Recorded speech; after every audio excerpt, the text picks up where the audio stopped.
Friends, this is आकांक्षा।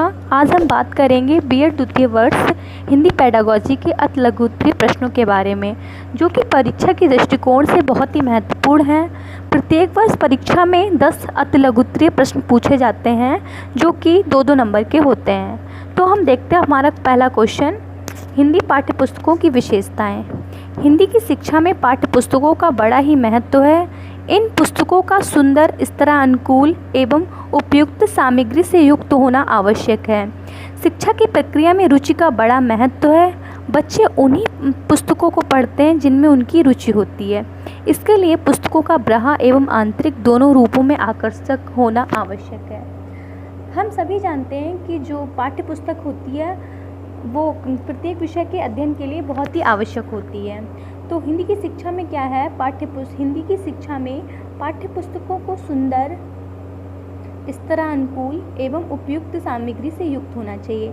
कहने का मतलब कि जो हमारी पाठ्यपुस्तक होती है वो सुंदर हो, मतलब उसमें अनेक प्रकार के चित्रों का समावेश किया जाए जिससे कि बच्चे उनको देखकर आकर्षित हों, तथा स्तरानुकूल मतलब वो बच्चे के स्तर के आधार पर होना चाहिए। अगर बच्चा कक्षा 2 का है तो उसके लिए उसके कक्षा 2 के हिसाब से पुस्तक बनानी चाहिए। अगर वो कक्षा 2 का छात्र कक्षा 5 की पुस्तक पढ़ेगा तो वो उसके लिए उपयुक्त नहीं होगी, ना ही वो उसके समझ में आएगी। शिक्षा की प्रक्रिया में रुचि का बड़ा ही महत्व है। हम सब जानते हैं कि शिक्षा की प्रक्रिया में रुचि का बहुत महत्व है। बच्चे उन्हीं पुस्तकों को पढ़ते हैं जिनमें उनकी रुचि होती है। मतलब बच्चे क्या हैं, जो उन्हीं हिंदी की पुस्तक पढ़ेंगे, जब हिंदी की पुस्तकों में बच्चे मोस्टली कहानियाँ पढ़ते हैं, तो हिंदी की पुस्तक में कहानियों का भी बहुत महत्व होता है। उसमें कहानियों का भी समावेश किया जाता है और इसके लिए पुस्तकों का बाह्य एवं आंतरिक दोनों रूपों में आकर्षक होना आवश्यक है। कहने का मतलब है कि पुस्तक का बाह्य रूप मतलब उसका जो पहला फ्रंट पेज है उसको आकर्षित होना चाहिए। मतलब उसमें कई सारे कार्टून बने होने चाहिए जिससे कि बच्चे उनको देख के खुश हो जाएं और उनको मतलब पढ़ने के लिए प्रेरित हो उनको देख के। फिर और उसके आंतरिक रूप अंदर भी उसमें सरल भाषा का यूज़ होना चाहिए, सरल और आकर्षक होना चाहिए उनको। हमारा दूसरा क्वेश्चन है अक्षर विन्यास। शब्द की इकाई अक्षर होती है। अक्षरों से तात्पर्य भाषा की मूल ध्वनि से है। किसी भी भाषा की मूल ध्वनियों का उच्चारण निश्चित होता है और उसके लिए ध्वनि संकेत भी निश्चित होते हैं। जब तक मनुष्य को भाषा की इन मूल ध्वनियों का स्पष्ट ज्ञान नहीं होता तब तक वह भाषा का सही प्रयोग नहीं कर सकते हैं। कहने का मतलब है कि कहने का तात्पर्य शब्द की इकाई अक्षर होती है। मतलब प्रत्येक शब्द की सबसे छोटी इकाई वर्ड होती है और वर्णों से तात्पर्य भाषा की मूल ध्वनियों से है। मतलब जो हमारी मूल ध्वनियाँ होती हैं उनको हम वर्ड कहते हैं। किसी भी भाषा की मूल ध्वनि का उच्चारण निश्चित होता है। जैसे कोई भी भाषा की मूल ध्वनि है, जैसे का उच्चारण निश्चित होता है और उसके लिए ध्वनि संकेत भी निश्चित होते हैं। तो हमको पता रहता है कि का निर्माण कैसे करना है। जैसे का को हमको किस तरह से लिखना है, ये पहले से ही निश्चित होता है। जब तक मनुष्य को भाषा की इन मूल ध्वनियों का स्पष्ट ज्ञान नहीं होता तब तक वह भाषा का सही प्रयोग नहीं कर सकता। और मनुष्य जब तक इन मूल ध्वनियों का स्पष्ट ज्ञान नहीं कर लेता तब तक वह भाषा का सही प्रयोग नहीं कर सकता। हम देखते हैं हमारा नेक्स्ट क्वेश्चन, हिंदी शिक्षण का महत्व। राष्ट्र के निर्माण में हिंदी भाषा की शिक्षा का विशेष महत्व है। भाषा के माध्यम से छात्र ज्ञान विज्ञान के अनेक विषयों का अध्ययन करता है। यदि छात्र का अधिकार भाषा पर नहीं होता है तो वह ज्ञान के अन्य क्षेत्रों में प्रगति नहीं कर पाता है। भाषा ही हमारे चिंतन का आधार है। कहने का मतलब है कि जो भाषा है, क्योंकि हमारी राष्ट्रभाषा हिंदी है तो हिंदी का शिक्षण बहुत ही महत्वपूर्ण है, क्योंकि प्रत्येक बच्चा अपने विचारों का आदान प्रदान अपनी भाषा के माध्यम से करता है। और भाषा क्या है, ज्ञान विज्ञान के अनेक विषयों का अध्ययन भी वो हिंदी भाषा का जब उसको नॉलेज होगी तभी वो ज्ञान विज्ञान के अनेक विषयों का अध्ययन कर सकता है। यदि कोई बच्चा अपनी भाषा का सही रूप से ज्ञान नहीं रखता है तो वह ज्ञान के अन्य क्षेत्रों में प्रगति नहीं कर सकता। जब बच्चा अपने विचारों को दूसरों को समझा नहीं पाएगा और उस दूसरों के विचारों को ग्रहण नहीं कर सकता है तब बच्चा किसी भी क्षेत्र में प्रगति नहीं कर सकता है। भाषा भी हमारे चिंतन का आधार होती है। अभी देखते हैं हमारा नेक्स्ट क्वेश्चन, कविता शिक्षण की सहायक सामग्री।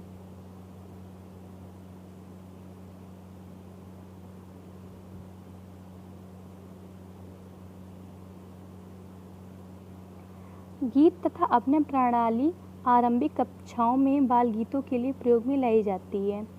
केवल बालकों को सस्वर बनाना, ताल में नाना और संगीत से परिचय कराना ही इनका उद्देश्य है।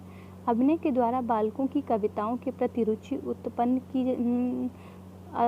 की जाती है। अभिनयों के द्वारा बालकों की कविताओं के प्रति रुचि उत्पन्न होगी, फुर्ती आएगी, कविता भी कंठस्थ हो जाएंगी और खेल खेल में ही उचित अंग संचालन द्वारा भाव अभिव्यक्त करने की विधि भी आ जाएगी। कहने का मतलब जो गीत और अभिनय प्रणाली है इसमें प्रारंभिक कक्षाओं में बाल गीतों के प्रयोग के लिए लाई जाती है। जो छोटे छोटे बच्चों के लिए जो भी पोएम्स वगैरह बनाई जाती हैं, जो भी गीत बनाए जाते हैं, उसके लिए गीत प्रणाली तथा अभिनय प्रणाली मतलब रोल प्ले करने वाला, ये दोनों प्रणाली बनाई गई हैं। इसमें क्या है कि बालक को सस्वर बनाना, बालक कविता का सही रूप से उसका उच्चारण कर सके, ताल में लाना मतलब लय ताल भी उसकी हो सके, संगीत से परिचय कराना होता है। अभिनय के द्वारा बालकों की कविता के प्रति रुचि उत्पन्न होती है। जब प्रत्येक बच्चा रोल प्ले करता है तो बच्चों की रुचि उत्पन्न होती है कि हाँ मुझे मतलब वो इंटरेस्ट लेते हैं कविताओं में और उनमें फुर्ती आती है, कविता भी कंठस्थ हो जाती है। अभी देखते हैं हमारा नेक्स्ट क्वेश्चन। हिंदी शिक्षण में सूचना तकनीकी।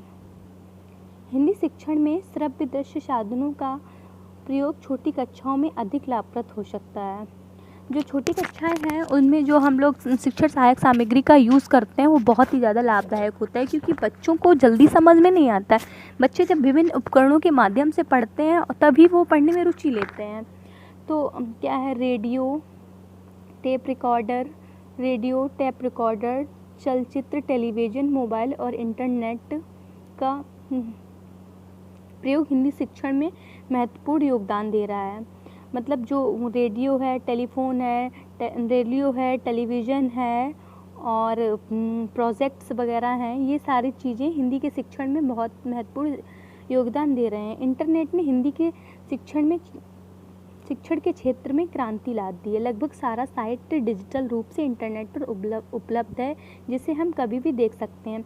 जो इंटरनेट है उसने क्या किया, हिंदी शिक्षण के क्षेत्र में क्रांति ला दी, क्योंकि अब कोई भी बच्चा कहीं भी किसी भी प्रकार से इंटरनेट से पढ़ सकता है। उसको सभी डाटा एक जगह उपलब्ध मिल जाता है, उसको कहीं अन्य जगह जाने की आवश्यकता नहीं होती है और वो अधिगम बहुत ही आसानी से कर सकता है। अब देखते हैं हमारा नेक्स्ट क्वेश्चन। भाषा से आप क्या समझते हैं? भाषा की उत्पत्ति भाष धातु से हुई है, जिसका अर्थ होता है बोलना या कहना। भाषा एक सामाजिक वस्तु है और मनुष्य की अर्जित संपत्ति है। भाषा के अभाव से सारा संसार गूंगों की विराट वस्तु से बच गया। कहने का मतलब कह रहे हैं कि जो भाषा है उसकी उत्पत्ति भाष धातु से हुई है, ये हम सभी को पता है। और भाषा जिसका अर्थ होता है बोलना या कहना, अपनी बात को व्यक्त करना। भाषा क्या है? सामाजिक वस्तु है। भाषा के बिना भाषा के व्यक्ति सामाजिक नहीं हो सकता है और मनुष्य की अर्जित संपत्ति है। जब बच्चा छोटे पे भाषा क्या है? भाषा बच्चा अनुकरण के माध्यम से सीखता है। भाषा के अभाव से सारा संसार गूंगों की विराट वस्तु से बच गया है। अगर भाषा नहीं होती तो सारा संसार गूंगा रहता, कोई भी अपने विचारों का आदान प्रदान नहीं कर पाता, ना ही हम लोग इतने डेवलप हो पाते हैं।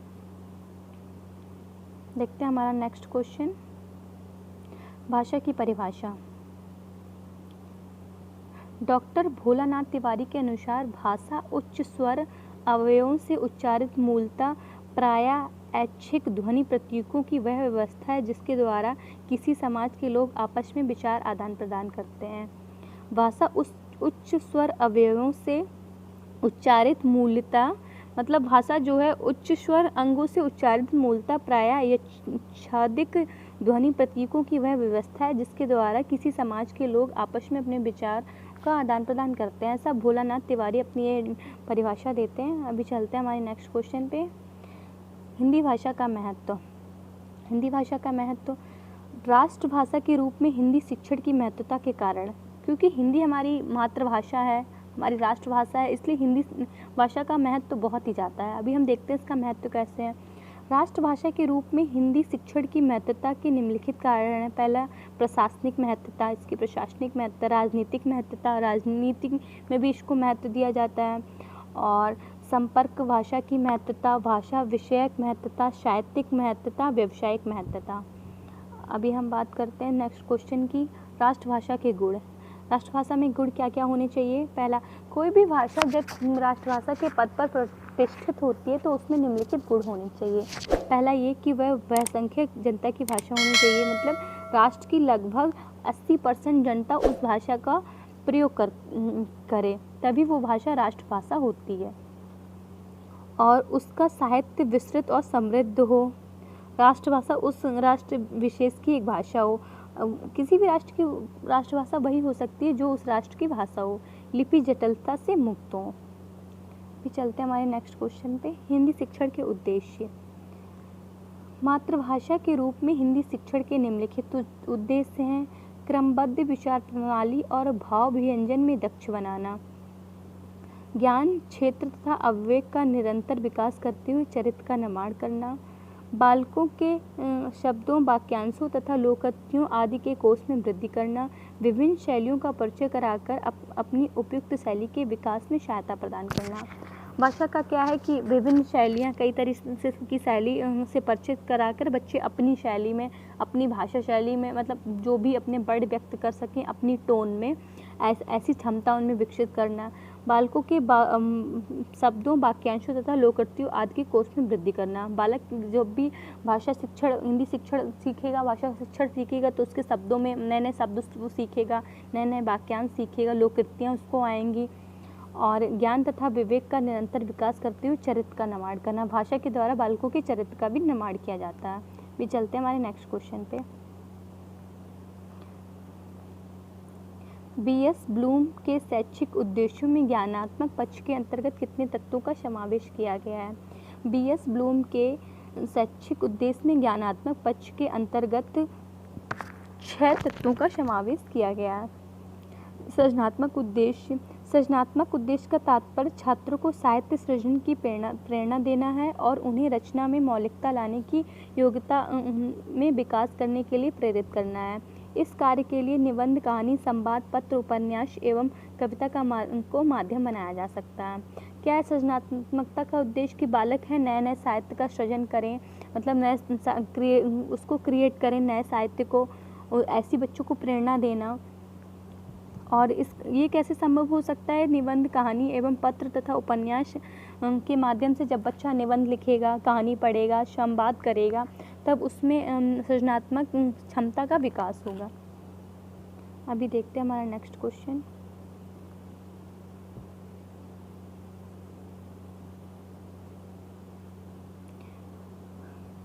अभिवृत्तात्मक उद्देश्य। इस उद्देश्य का तात्पर्य यह है कि छात्रों में उपयुक्त दृष्टिकोण एवं अभिवृत्तियों का विकास किया जाए।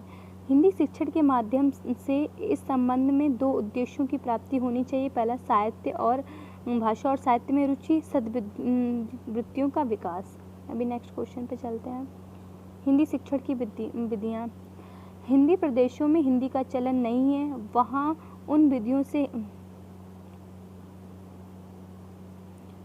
जिन प्रदेशों में हिंदी का चलन नहीं है, वहाँ उन विधियों से जिन प्रदेशों में हिंदी का चलन नहीं है, वहाँ उन विधियों से हिंदी का शिक्षण हो जाता है जिनसे कि अधिक से अधिक सरलता से सर्वसाधारण राष्ट्रभाषा को समझ सके। हिंदी शिक्षण में मुख्यतः निम्न विधियों का प्रयोग किया जाता है। एक, परोक्ष विधि, प्रत्यक्ष विधि, व्यष्टि की विधि, गणन विधि। मतलब कहने का मतलब जिन क्षेत्रों में हिंदी भाषा का चलन नहीं है, उन क्षेत्रों में हिंदी का शिक्षण अधिक से अधिक सरल रूप से किया जाना चाहिए तथा ऐसी शिक्षण विधियों का प्रयोग करना चाहिए जो हिंदी शिक्षण को अधिक सरल और सुगम बनाए। और वो विधियाँ हमारी प्रत्यक्ष विधि, परोक्ष विधि, व्यष्टि विधि, गणन विधि। भी चलते हैं हमारे नेक्स्ट क्वेश्चन पर। प्राथमिक स्तर पर मातृभाषा शिक्षण के क्या उद्देश्य हैं? भारत में कक्षा 1 से 5 तक की शिक्षा का प्राथमिक शिक्षा कहा जाता है। हमारे इंडिया में क्या है कि कक्षा 1 से लेकर कक्षा 5 तक की शिक्षा को प्राथमिक प्राइमरी एजुकेशन कहा जाता है। शारीरिक, मानसिक, सामाजिक तथा संवेगात्मक स्थिति की दृष्टि से प्राथमिक स्तर पर मातृभाषा शिक्षण का उद्देश्य ज्ञान, कौशल, रुचि एवं आवृत्ति का विकास करना है। कहने का मतलब है कि जो प्राथमिक स्तर पर बालक में मातृभाषा शिक्षण का उद्देश्य ये है कि बालक का शारीरिक तथा मानसिक विकास हो सके, उसका सामाजिक विकास हो सके और और शिक्षण का उद्देश्य क्या है? बच्चों में ज्ञान, कौशल एवं रुचि तथा आवृत्ति का विकास करना, बच्चों का जिससे व्यक्तित्व विकसित हो सके। भी चलते हैं नेक्स्ट क्वेश्चन पे। उच्चारण दोषों के प्रमुख कारण लिखिए। उच्चारण दोषों के प्रमुख कारण शुद्ध उच्चारण का ज्ञान नहीं होना। जब तक बच्चा शुद्ध उच्चारण नहीं जानेगा, अगर उसके अभिभावक अशुद्ध उच्चारण करते हैं तो बच्चा कभी भी शुद्ध उच्चारण नहीं जान सकता है। फिर इसलिए उसको विद्यालय में शुद्ध उच्चारण का ज्ञान कराया जाता है, जिससे कि बच्चा शुद्ध उच्चारण कर सके। शीघ्र प्रयत्न, कभी कभी लोग क्या होता है बहुत जल्दी बोलने का प्रयत्न करते हैं किसी भी शब्द को, इससे भी उच्चारण में दोष आता है, वो शुद्ध नहीं बोल पाते हैं। आदत, बच्चों की आदत पड़ जाती है गलत बोलने की किसी भी शब्द को। प्रत्नालाभ, वातावरण का प्रभाव, हाँ जैसे स्थानीय वातावरण का प्रभाव, जैसे कि किसी भी शब्द को बच्चा जिस क्षेत्र में रहता है उस क्षेत्र में जिस प्रकार बोला जाएगा जो वर्ड, तो बच्चा उस वर्ड को वैसे ही अनुकरण करेगा। आत्मविश्वास का अभाव, बच्चे में आत्मविश्वास नहीं होगा तब भी उसका उच्चारण शुद्ध नहीं होगा। अभी चलते हैं नेक्स्ट क्वेश्चन पे। शुद्ध उच्चारण की विशेषताएं क्या क्या हैं? याज्ञवल्क्य के अनुसार के अनुसार शुद्ध उच्चारण में निम्नलिखित विशेषताएं पाई जाती हैं। मिठास, अक्षरों की स्पष्टता, धैर्य, सुंदर स्वर, लय, सामर्थ्यता, पदों का पृथक पृथक उच्चारण करना। वाचन शिक्षण की प्रणालियाँ क्या हैं? हिंदी शिक्षण में अशुद्धियाँ संशोधन करने की कितनी विधियाँ हैं? तो वाचन शिक्षण संबंधी जो प्रणालियाँ प्रचलित हैं जिनमें से प्रमुख निम्न हैं। पहला स्वरोच्चारण विधि, देखो और कहो विधि, अक्षर बोध विधि, अंकुरण विधि, ध्वनि साम्य विधि, सामूहिक विधि, भाषा शिक्षण यंत्र विधि, सहचर्य विधि, वाक्य शिक्षण विधि, कहानी विधि। वाचन शिक्षण की ये निम्नलिखित विधियाँ थीं। भी नेक्स्ट क्वेश्चन पे चलते हैं। सस्वर वाचन एवं मौन वाचन में अंतर क्या है? सस्वर वाचन तथा मौन वाचन में अंतर, मौन वाचन द्वारा बालक शीघ्रता से पढ़ सकता है, जबकि सस्वर वाचन में अपेक्षाकृत अधिक समय लगता है। जब बच्चा मौन वाचन करता है तो वो जल्दी जल्दी पढ़ सकता है किसी भी चीज़ को, क्योंकि उसका पूरा ध्यान उस पर होता है, पूरा मस्तिष्क, उसकी सिर्फ दो ही इंद्रियां काम करती हैं, एक उसकी आँख और उसका मस्तिष्क, दो चीज़ें काम करती हैं। जबकि जब वो सस्वर वाचन करता है तो वो बोलता है और उसकी आंखें भी उधर रहती हैं, उसके कान भी वर्क करते हैं, सब कुछ, तो इसलिए बच्चों का समय भी अधिक जाता है तथा वो शीघ्रता से नहीं सीख सकते हैं। मौन वाचन बालक को चिंतनशील बनाता है, जबकि सस्वर वाचन में चिंतन हेतु समाभाव रहता है। जब बच्चा मन में पढ़ता है किसी भी चीज़ को तो वो चिंतनशील होता है, किसी भी चीज़ को उस पर विचार करता है, तर्क करता है। और जब बच्चा सस्वर वाचन करता है तब उसमें समय अभाव होता है, वो बोलने में ही अपना सारा टाइम बिता देता है। और मौन वाचन में बालक पढ़ने के साथ साथ विषय को आत्मसात करते हैं, जबकि सस्वर वाचन में यह संभव नहीं है। बच्चे जब ध्यानपूर्वक मौन वाचन करते हैं तो वो क्या करते हैं, विषय को आत्मसात करते हैं। सस्वर वाचन में ऐसा संभव नहीं है। चलते हैं हमारे नेक्स्ट क्वेश्चन पे। उच्चारण दोष के निराकरण बताइए। हिंदी शिक्षण में उच्चारण दोष को दूर करने के उपाय। पहला हम देखते हैं क्या उपाय है। पहला हमारा शुद्ध उच्चारण का अभ्यास कराना। जब बच्चे को हम शुद्ध उच्चारण का अभ्यास कराएंगे तो उसका उच्चारण दोष दूर होगा। अध्यापक का उच्चारण शुद्ध होना चाहिए, ठीक है। और ध्वनि तत्वों का ज्ञान होना चाहिए। बच्चों को जब ध्वनि तत्वों का ज्ञान होगा कि क्या कैसे उच्चारण किसका क्या कैसे करना है, इस ध्वनि तत्व का उच्चारण का है, इसका खा है, तब बच्चा उच्चारण शुद्ध करेगा। उच्चारण शुद्धतापूर्ण शब्द की हो। समस्त विषयों के अध्यापक द्वारा महत्व देना चाहिए। उच्चारण की शिक्षा को समस्त अध्यापक के द्वारा महत्व देना चाहिए। अगर विज्ञान का टीचर है, बच्चा विज्ञान के विषय में कोई भी अशुद्ध उच्चारण करता है किसी भी शब्द का, तो टीचर को ध्यान देना चाहिए और उसमें सुधार करना चाहिए उसके उच्चारण में। उत्साहपूर्ण वातावरण, उचित चिकित्सा। सस्वर वाचन के अंग बताइए। हमारा नेक्स्ट क्वेश्चन। सस्वर वाचन के अंग एक स्पष्ट अक्षरोच्चार, स्पष्ट शब्दोच्चार, उचित ध्वनि का प्रयोग, बल तथा विराम, भावानुसार वाचन, स्पष्टता, मधुरता, रुचि, वाचन मुद्रा। जो सस्वर वाचन है उसके अंग क्या हैं? स्पष्ट उच्चारण, मतलब जो उच्चारण बच्चा करे अक्षर उच्चारण वो स्पष्ट होना चाहिए। स्पष्ट शब्दोच्चारण, शब्दों का भी स्पष्ट उच्चारण होना चाहिए। जैसे बच्चा बोलेगा राम, तो राम का उच्चारण शुद्ध होना चाहिए। और कोई भी उच्चारण करता है, जैसे बच्चा बोलता है ज्ञा, तो ज्ञा का उच्चारण शुद्ध होना चाहिए अक्षरोच्चारण में।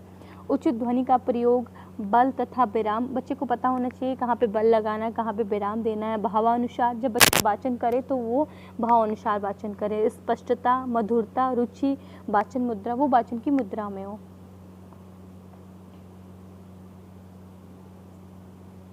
भी देखते हैं हमारा नेक्स्ट क्वेश्चन, सस्वर वाचन के अर्थ एवं महत्व बताइए। लिखित भाषा के ध्वन्यात्मक पाठ को सस्वर पाठ तथा सस्वर वाचन कहते हैं। जो हमारी लिखित भाषा है उसको जब हम ध्वनि के रूप में प्रस्तुत करते हैं तो इसको सस्वर वाचन तथा सस्वर पाठ कहते हैं। सस्वर वाचन से बालकों की झिझक तथा संकोच दूर होता है। वे आत्मविश्वास की भावना से परिपूर्ण होते हैं तथा शुद्ध उच्चारण का अभ्यास करते हैं। जब बच्चा सस्वर वाचन करता है तो उसका उच्चारण शुद्ध होता है। भी नेक्स्ट क्वेश्चन पे चलते हैं, सामूहिक वाचन। सामूहिक वाचन को समवेत वाचन भी कहा जाता है। इसका प्रयोग छोटी कक्षाओं में अधिक किया जाता है। समवेत या सामूहिक वाचन का अर्थ है जब एक से अधिक छात्र मिलकर वाचन करें। जैसे जब हम लोगों ने देखा है प्राइमरी स्कूल में टीचर जो कुछ भी आदर्श वाचन बच्चों के सम्मुख प्रस्तुत करता है, बच्चे पूरी क्लास के बच्चे उसका अनुकरण वाचन करते हैं। अभी हम देखते हैं व्यक्तिगत वाचन। व्यक्तिगत वाचन क्या होता है? व्यक्तिगत वाचन व्यक्तिगत वाचन में एक ही व्यक्ति बात करता है, मतलब किसी भी पर्टिकुलर छात्र को खड़ा करके टीचर कहता है उससे वाचन करने के लिए, उसको बोल देगा कि ये किताब पढ़ो या ये पढ़ो, कुछ भी पढ़ने के लिए बोल देगा, तो ये सिंगल बच्चा उसका वाचन करता है। व्यक्तिगत वाचन अध्यापक द्वारा किए गए आदर्श वाचन के पश्चात किया जाता है। अध्यापक कक्षा के छात्रों के सामने आदर्श वाचन करता है, तत्पश्चात एक छात्र उस पाठ का अनुकरण करता है। जो व्यक्तिगत वाचन है, पहले क्या करता है, टीचर पहले पढ़ता है किसी भी पाठ को, उसके पश्चात बच्चे उसका अनुकरण करके फिर उसका पाठ का वाचन करते हैं।